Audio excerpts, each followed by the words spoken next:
రోమాపత్రిక 14వ అధ్యాయం.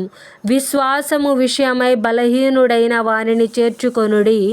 అయినను సంశయములను తీర్చుటకు వాదములను పెట్టుకొనవద్దు. ఒకడు సమస్తమును తినవచ్చునని నమ్ముచున్నాడు, మరి ఒకడు బలహీనుడై ఉండి కూరగాయలనే తినుచున్నాడు. తినువాడు తినని వాణ్ణి తృణీకరింపకూడదు, తినని వాడు తినువానికి తీర్పు తీర్చకూడదు. ఏలయనగా దేవుడు అతనిని చేర్చుకొనెను. పరుని సేవకునికి తీర్పు తీర్చుటకు నీవెవడవు?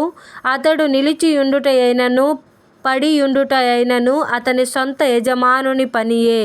అతడు నిలుచును, ప్రభువు అతనిని నిలవబెట్టుటకు శక్తి గలవాడు. ఒకడు ఒక దినము కంటే మరి ఒక దినము మంచి దినమని ఎంచుచున్నాడు, మరి ఒకడు ప్రతి దినమును సమానముగా ఎంచుచున్నాడు.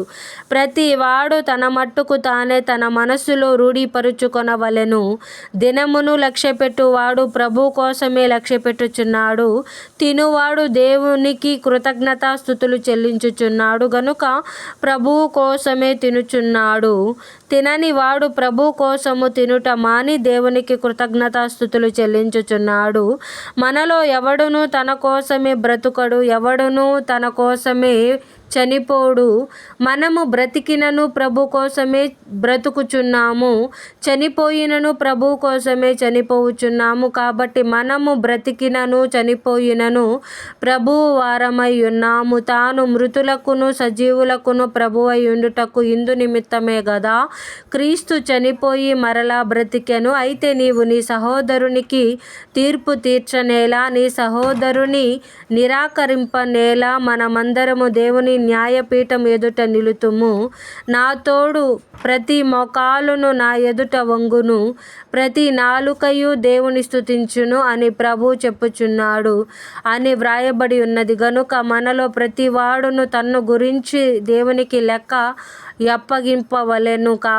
కాగా మనమిక మీదట ఒకనికొకడు తీర్పు తీర్చకుందుము. ఇదియు గాక, సహోదరునికి అడ్డమైనను ఆటంకమైనను కలగజేయకుందుమని మీరు నిశ్చయించుకొనుడి. సహజముగా ఏదియు నిషిద్ధము కాదని నేను ప్రభువైన యేసునందు ఎరిగి రూఢిగా నమ్ముచున్నాను.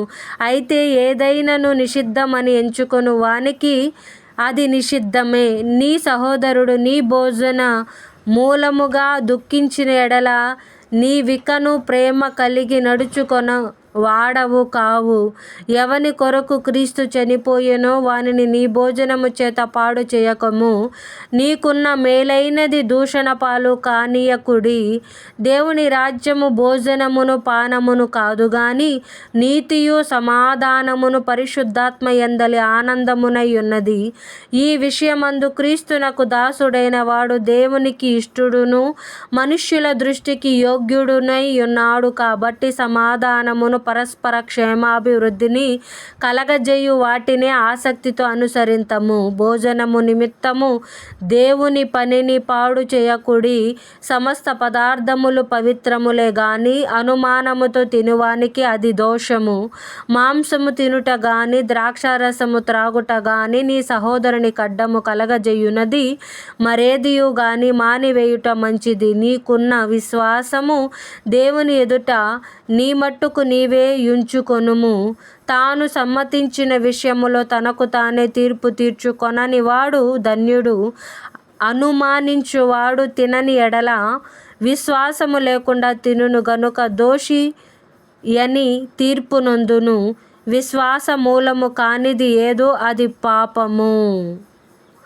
అనుమానించువాడు తినిన ఎడల విశ్వాసము లేకుండా తినును గనుక దోషి అని తీర్పు నొందును. విశ్వాస మూలము కానిది ఏదో అది పాపము.